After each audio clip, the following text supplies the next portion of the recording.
வணக்கம் நண்பர்களே! இன்னைக்கு நம்ம வீடியோல லொபி அதிகமா யோசிக்கிறத எப்படி ஸ்டாப் பண்றது? ன்னு பார்க்க போறோம். நம்ம எல்லாருக்கும் இந்த ஓவர் திங்கிங் பிரச்சனை வந்திருக்கும். ஒரு விஷயத்த ரிப்பீட் பண்ணி யோசிக்க ஆரம்பிச்சா, மனசு ரொம்ப ஓடிடும்.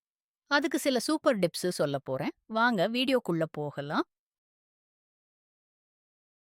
முதல்ல நீ ஓவரா யோசிக்கிறத ரியலைஸ் பண்ணு. உங்க மனசு ரொம்ப ஓடுற மாதிரி இருந்தா, நான் ஓவரா யோசிக்கிறேன்னு உனக்கே சொல்லிக்கோங்க. ரியலைஸ் பண்ணினா ஹால்ஃப் பிரச்சனை போயிடும். உன் கையில இருக்கிற விஷயத்த மட்டும் கவனிக்க, இத நான் சால்வ் பண்ண முடியுமா? என்ன கேளுங்க. முடியும்னா, அப்பவே ஏதாவது பண்ணுங்க. முடியலனா, விட்டுடுங்க. மனசு லைட் ஆகும். டைம் லிமிட் வச்சு ஒரு பிரச்சனைய யோசிக்க 10 நிமிஷம், 20 நிமிஷம் மாதிரி டைம் வச்சுக்கோங்க. அப்புறமா முடிவெடுத்து அடுத்தது பார்க்க ஆரம்பிச்சிடுங்க.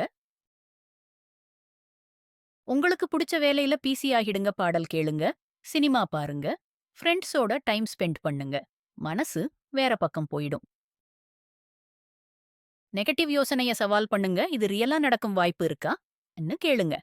இல்லனா, அதையே விட்டுடுங்க. மனசுல இருக்கிறத எழுதி பாருங்க. எழுதினா, அது சின்ன விஷயம் மாதிரி தோணும். ட்ரை பண்ணி பாருங்க. யாராவது நம்பிக்கை உள்ளவங்க கூட பேசுங்க. உங்க ஃபீலிங்ஸ் ஷேர் பண்ணினா லைட் ஆகும். ஸோ நண்பர்களே, இப்போ இந்த டிப்ஸ் எல்லாம் ட்ரை பண்ணி பாருங்க. ஓவர் திங்கிங் வந்தா இந்த வீடியோவ ரீவாட்ச் பண்ணுங்க. நன்றி. அடுத்த வீடியோல சந்திக்கலாம்.